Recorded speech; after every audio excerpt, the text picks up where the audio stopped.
윤석열 대통령의 지지율이 20%대로 추락했습니다. 여당은 내홍 속의 비대위 전환을 결정했지만 혼란은 더욱 커지고 있는 모양새인데요.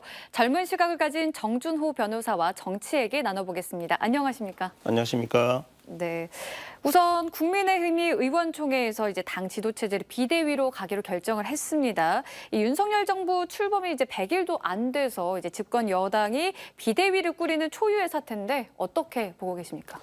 예, 제가 알기로 비대위 전환 명분이 최고위원들의 줄사태로 인한 최고위 기능 상실로 알고 있는데 오늘 오전에 이제 전국위원회 소집을 의결을 해서 표결까지 했습니다. 그래서 최고위원회가 의사결정을 정상적으로 하고 있는데 어떤 면에서 지금 비상 상황인지는 잘 모르겠고요.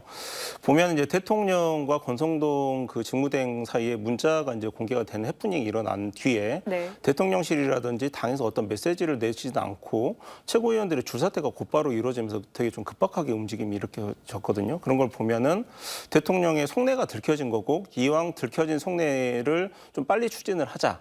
그러니까 결과적으로 결론적으로는 이준석 찍어내기를 좀 확실하게 좀 하자라는 지금 모양새인 것 같습니다. 그래서 오늘 뭐 홍준표 대구시장도 이준석이 아무 일이 싫다고 당까지 이렇게 혼란으로 접어들으면 되겠냐라고 얘기를 했는데 이렇게 이준석 대표에 대한 찍어내기가 지금 본질이라고 하면은 비대위보다는 그냥 조기 전당대회로 가는 게 더 맞을 것 같은데 좀 이해가 안 되는 부분들은 여러 가지가 있습니다. 네, 뭐 비대위가 구성이 되면 이준석 대표가 돌아올 곳이 없기 때문에 뭐 강하게 반발하는 건 좀 당연한 일인 것 같은데 비대위를 구성하고 비대위원장을 임명하는 것 자체가 좀 순탄치 않을 것으로 전망이 되는데 어떻게 보시나요? 이제 남은 절차를 보면 전국위원회에서 이제 비대위 의결을 하겠죠. 아무래도 네. 그렇게 예상이 됐는데 그렇게 되면 이제 비대위원장을 누구를 시키느냐, 어느 기간 동안 비대위로 가느냐가 이제 남아 있거든요.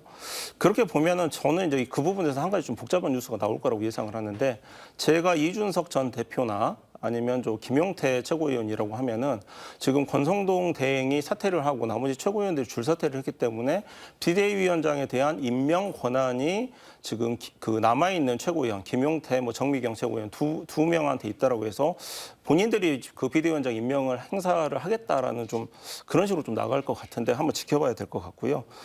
이준석 대표 입장에서는 특별한 지금 대응책이 마련이 돼 있지는 않은 것 같아요. 어떤 메시지가 지금 크게 나오지 않는 걸 보니까 그런 거 보면은 6개월 정도로 예상이 되는 비대위 이후에 그 예정이 되는 그 전당대회에서 차기 또 당대표로 출마하는 시나리오를 6개월 동안 좀 차분하게 점검할 필요가 있어 보입니다. 네. 그런가 하면 이제 하락세가 멈춘 듯했던 이 윤석열 대통령의 국정수행 지지율이 20%대까지 떨어졌습니다. 아무래도 뭐 앞선 상황들에 대해서 자꾸 윤심이 작동을 한다 이런 얘기가 나오니까 영향이 있었을 것 같은데요. 이 떨어진 원인 어떻게 보시나요? 오늘 이제 두 가지 뉴스가 나왔었는데요. 그 건진법사라고 알려진 그 김건희 여사의 그 측근에 대해서 뭐 민원상 청탁을 좀 부심하라는 이제 그런 메시지가 하나가 있었고, 그리고 이제 박순애 교육부 장관이 교육청과 협의를 안 하고 그 조기 입학 이슈를 꺼냈다가 이게 좀 철회될 수도 있다라는 걸 시사를 좀 했었습니다.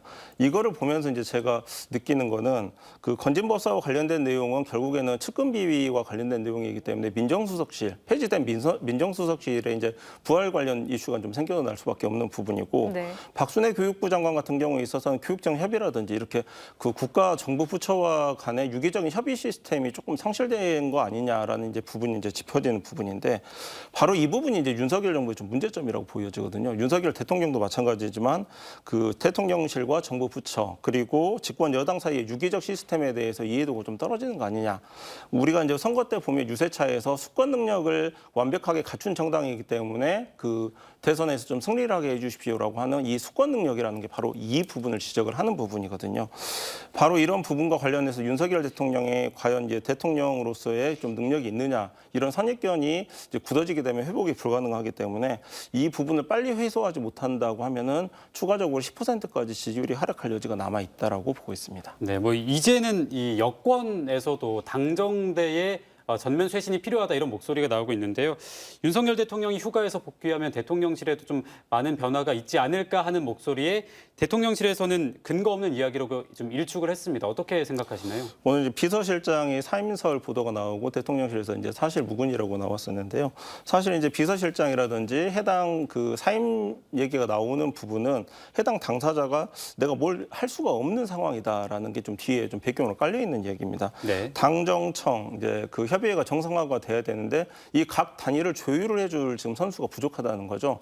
문재인 정부 초기에는 보면은 이낙연 총리가 그 수시로 차기 이제 대권 주자로서의 그 모습을 보이면서 상황만 되면은 전면에 등장하면서 인지도도 높이고 그리고 국정을 주도한다라는 그런 얘기를 했었는데 지금 윤석열 정부에서는 그런 욕심을 부릴 만한 사람도 지금 찾기가 어렵다는 게 근본적인 문제입니다.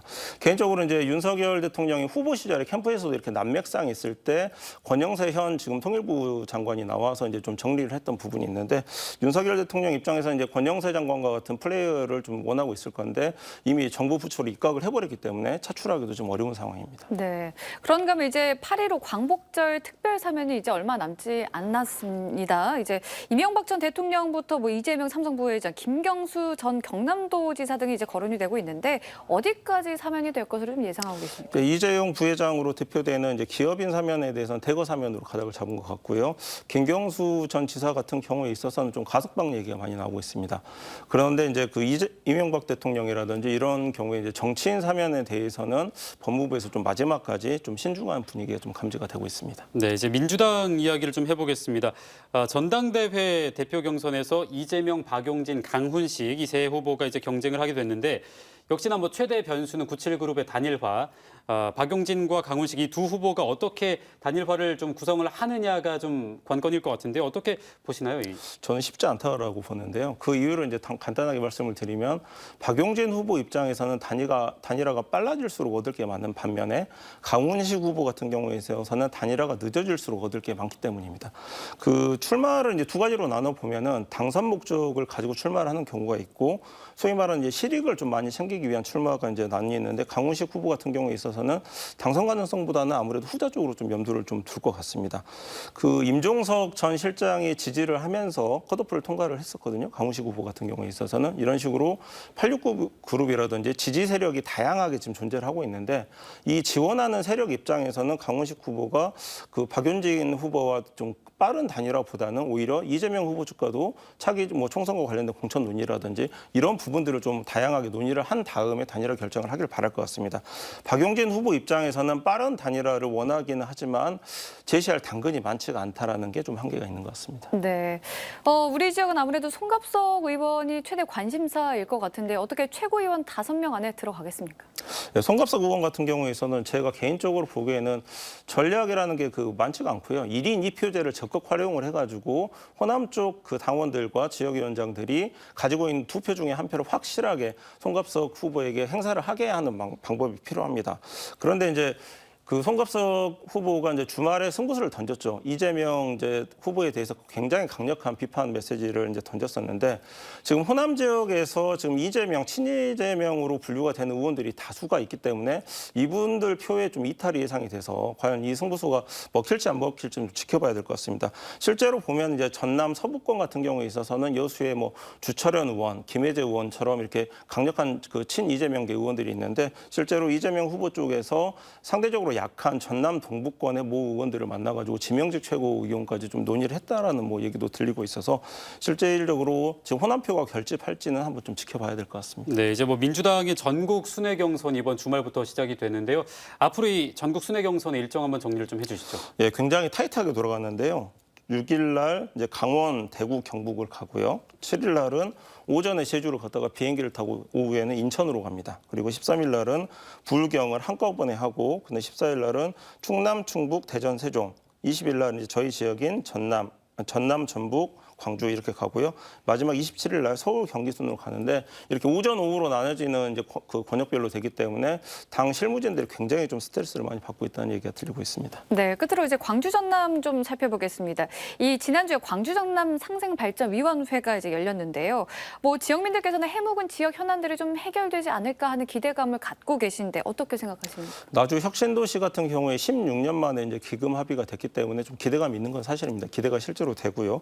결국 이제 지역 현안 중에 광주 전남의 좀 현안으로 합의로 좀 이루어질 수 있는 가장 큰 문제는 이제 군공항 이전이 있는데요. 이용섭 전 시장과 김영록 도지사가 좀 껄끄러운 관계가 있었는데 사자 협의체를 이제 밀었던 이용섭 시장, 그 다음에 이제 국무총리실 주도 이제 범정부 협의체를 밀었던 김영록 지사처럼 강기정, 김영록 양 그 단체장이 어떤 형태의 협의체를 구성을 해가지고 정부를 좀 끌어들여서 협조를 얻어낼 것이냐가 좀 관건이긴 합니다. 그렇다면 이제 정부 같은 경우에 있어서는 대구공항 이전이 먼저 이전이 되면은 그 광주 전남 군공항 이전에 대해서는 다소 좀 관망적으로 볼 수밖에 없는데 정부가 납득할 만한 사업비 수준을 이제 제시를 해야 되는데 이거는 결국에는 전남의 좀 양보를 전제로 하는 거기 때문에 김영록 지사가 어느 정도의 그 양보의 리더십을 보여줄지가 좀 지켜볼 포인트인 것 같습니다. 네, 오늘은 젊은 시각을 가진 정준호 변호사와 함께 정치권 얘기 나눠봤습니다. 오늘 말씀 잘 들었습니다. 고맙습니다. 감사합니다.